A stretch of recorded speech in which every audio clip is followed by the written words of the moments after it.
Quick question, quick answers. भारताची criminal justice system, न्यायव्यवस्था ही गरिबांसाठी कशी आहे? उत्कृष्ट. तुम्ही एक फक्त पत्र लिहा उच्च न्यायालयाला की माझ्यावर अन्याय झालेला आहे, असं असं घडलं आहे. उच्च न्यायालय सुओ मोटो, सर्वोच्च न्यायालय कॉग्निझन्स घेत असतं, घेऊ शकतं, घेती आहे. आपली न्यायालयीन व्यवस्था अतिशय भक्कम आहे आणि गोरगरिबांसाठी आहे. हे जे म्हटलं जातं शहाण्या माणसाने वकिलाची पायरी चढू नये, हे सर्व फक्त पुस्तकांसाठी आहे. तुम्ही जर न्यायालयात गेलात आणि जर तुमच्याकडे वकिलाला पैसे देण्यासाठी फी नसेल तर न्यायालय स्वतः सांगतं आम्ही तुम्हाला चांगला लिगल एडचं वकील देतो. आणि तो वकील खऱ्या अर्थाने पूर्ण ताकद लावून त्याच्या क्षमतेने युक्तिवाद देखील करताना मी बघितलेलं आहे. त्यामुळे we have the best legal system in the world. की तुम्ही नेहमी म्हणजे दोषी लोकांचंच घेता, मग तुमच्यावर काय असा मॉरल प्रेशर किंवा रात्री शांत झोप लागते का, असा प्रश्न आहे? नाही, मी फिर्यादींचीही बाजू मांडतो. मी सरकारची बाजू मांडत नाही कारण मी सरकारी वकील नाही.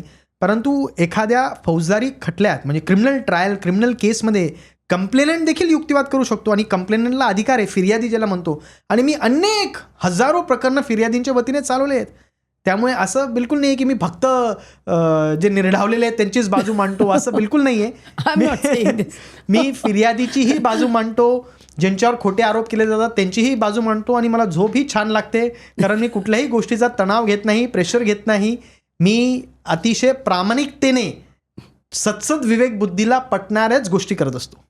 वडिलांच्या मते जस्टिस म्हणजे न्याय म्हणजे दोषींना शिक्षा, तर तुमच्या मते न्याय म्हणजे काय?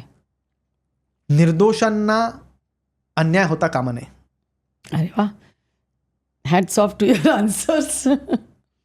असं कधी झालं का की एखादा आला आणि त्याला तुम्हाला निरपराध वाटला पण सिस्टीमनी त्याला दोषी ठरवलं आणि तेव्हा काय वाटलं? वाईट वाटलं. आणि मला जी केस उभी राहिली होती किंवा जी मांडली होती त्यातून हे दिसत होतं की यांना गुन्हा केलेला नाही आहे, परंतु काही कारणास्तव कोर्टाला असं वाटलं की यांनी गुन्हा केला असेल किंवा पुराव्यांची साखळी सिद्ध करत होती. तर वाईट वाटतं, पण ठीक आहे. ॲज आय सेड, प्रत्येक खटल्याचं एक नशीब असतं. I accept that and I move on. आता थोडं पर्सनल, की कोर्टात एकदम फॉर्मल असतात बाबा तुम्ही, घरी कसे असता? आम्ही खूप ह्युमरस आहोत. हो का? हो, एकदम एकदम. आम्ही खूप जोक्स क्रॅक करतो, खूप एकदम एकदम हसी मजाक करतो. आणि आम्हाला मूवीज बघायला खूप आवडतात. मूवीज हो, जेव्हा पप्पा मुंबईत असतात तेव्हा आम्ही दोघं आणि आम्ही सगळेच मिळून एक रात्री मूवी बघतो. तर आम्ही असं अदरवाईज हो एकदम एकदम. बाबांनी निरनिराळ्या ह्यांना म्हणजे कसाबला वगैरे फाशी दिली, तुम्ही बॉलिवूड स्टार्सना वाचवता, मग तुमचे मित्र मैत्रिणींना काय वाटतं, काय म्हणतात ते जेव्हा तुम्ही पार्टीला जमता तेव्हा? नाही, त्यांना इनसाईड गॉसिप ऐकायची असते की काय कसं घडलं, कशामुळे घडलं, खरंच घडलं का. मग त्या गंमत हिरो ऑफ द ग्रुप. नाही, हिरो असं नाही, पण ते गंमत जमत सुरू असते.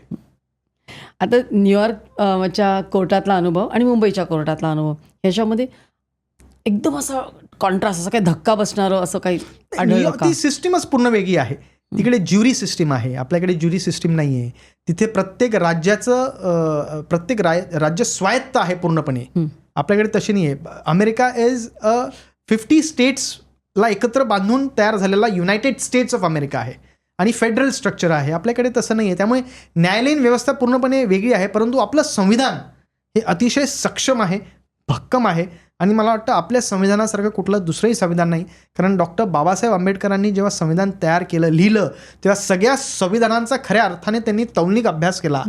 जे जे चांगलं आहे ते स्वीकारलं आणि त्यातून त्यांनी जो संविधान आपल्याला दिला तो अतिशय, मला असं वाटतं की जो फॉरेवर आपल्या देशाला काळोख्यातनं बाहेर काढणारं जे आहे ते आपले संविधान आहे. आणि त्यामुळे जेव्हा काही लोक, काँग्रेस विचारी लोक जेव्हा म्हणतात, मुद्दामून बोलतो हे की संविधान धोके में आहे, असं बिलकुल नाही.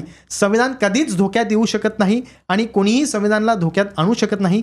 संविधान सेल्फ स्टँडिंग आहे, त्याला कोणाचीही आवश्यकता नाही. आणि संविधानाप्रती प्रवक्ता म्हणून थोडंसं म्हणतो मी भारतीय जनता पार्टीचा, की संविधानाप्रती भारतीय जनता पार्टीला नितांत आदर आणि विश्वास आहे. अच्छा, हां. आता एखादी क्राईम किंवा लिगल अशी फिल्म किंवा सिरियल की जी खूप रिअलिस्टिक आहे आणि आवडते, आणि जी मी सांगू का, खरं म्हणजे लिगल मी कुठलं सिरियल किंवा क्राईम बघत नाही कारण मी रोजच कोर्टात असतो, रोजच मी लाईव्ह गोष्टी बघतो.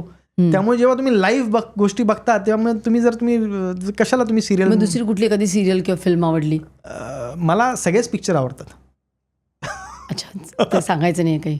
आणि जी पूर्णपणे चुकीची आहे, काय? चुकीचं वर्णन केलेलं आहे पिक्चर किंवा कुठलं की लिगल सिस्टीमची असं काही नसतंच, घडतच नाही असं काय आहे का? मी एक सूट्स म्हणून सिरियल आहे, पण ते अमेरिकन आहे. हो, पण ते छान आहे. मस्त आहे. म्हणजे ते छान अनेक आहे. गोष्टी त्यात, फक्त असं कोर्ट असं नाही, त्यात लाईफ एक्सपिरियन्सेस आणि हे सर्व गोष्टी आहेत.